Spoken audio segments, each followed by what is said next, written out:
Minute اور میں لوں گا، گلپوشی ہوگی۔ عدنان چشتی صاحب سید فاروق میاں صاحب کی بلا کی گلپوشی کریں گے، اس کے بعد سید امین القادری صاحب کی بلا کی گلپوشی کریں گے،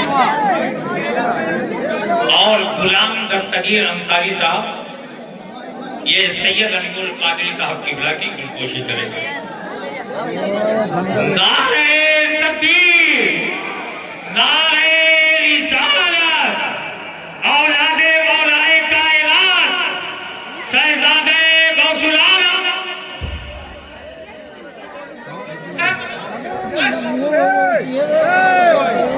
ارے دیکھا تو احمد آقا کتنا صبر کیے بیٹھا ہے، بیٹھیے بیٹھیے۔ اور یہ ہمارے دستگیر انصاری صاحب، نبی احمد صاحب، نبی احمد صاحب،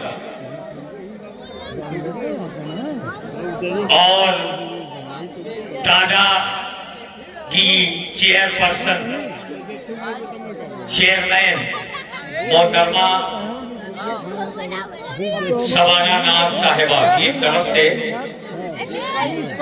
چاندی کا ایک پلیٹ، آپ کے چیئرمین صاحبہ کی طرف سے چاندی کی ایک پلیٹ سید امین القادری صاحب کی بلا کی خدمت پیش کی جا رہی ہے، اور شاہد سباسک کی طرف سے 2000 کے چاندی کا ایک نوٹ۔ عدنان چشتی صاحب کو ہمارے دستگیر انصاری صاحب تحفہ پیش کر رہے ہیں۔ یہ خلوص کا تحفہ ہے، محبت کا تحفہ ہے، جھکا کے سر کو عقیدت سے کام لیتے ہیں، نبی کا نام جب ان کے غلام لیتے ہیں، نصیب والوں کو ملتی ہے عشق کی دولت، نصیب والے محمد کا نام لیتے ہیں۔ جہاں نے چاند کو ہوا بنا کے رکھا ہے، نبی تو اس سے کھلونے کا کام لیتے ہیں۔ جہاں نے چاند کو ہوا بنا کے رکھا ہے، نبی تو اس سے کھلونے کا کام لیتے ہیں۔ سلام جاتا ہے دنیا کے کونے کونے سے، نبی مدینے سے سب کا سلام لیتے ہیں۔ سلام جاتا ہے دنیا کے کونے کونے سے، نبی مدینے سے سب کا سلام لیتے ہیں۔ نظامی برادران جلال پور طارق انصاری صاحب کی طرف سے میں استقبال کرتا ہوں۔ نعرہ حیدری، نعرہ حیدری، سید امین القادری صاحب قبلہ۔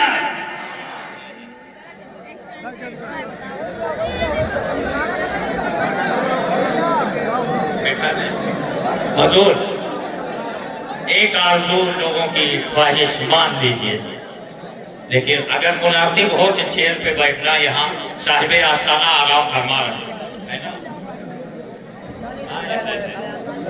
صاحب آستانہ آرام فرمائے، اس لیے حضرت کرسی پر نہیں بیٹھے، ٹھیک ہے؟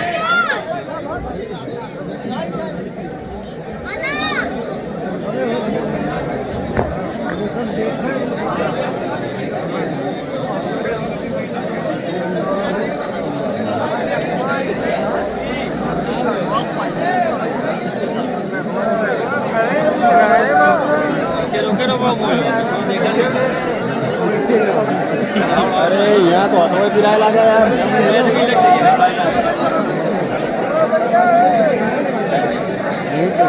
آپ لگا کے کھڑا کیا۔ الحمدللہ رب العالمین والعاقبۃ للمتقین والصلاة والسلام علی سید الانبیاء والمرسلین وعلى آلہ واصحابہ الطیبین الطاہرین، اما بعد فاعوذ باللہ من الشیطان الرجیم، بسم اللہ الرحمن الرحیم، ثم لتسألن يومئذ عن النعيم، صدق اللہ العظیم۔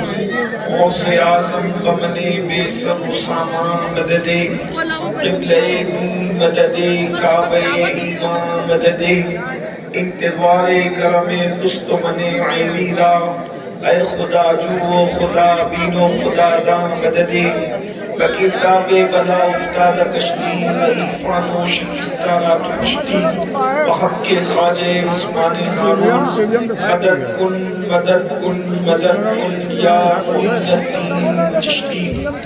ممبر پر رونق افروز یادگار اسلاف، نبیر شیخ الکبیر، شہزادہ سلطان المشائخ حضرت علامہ پیر سید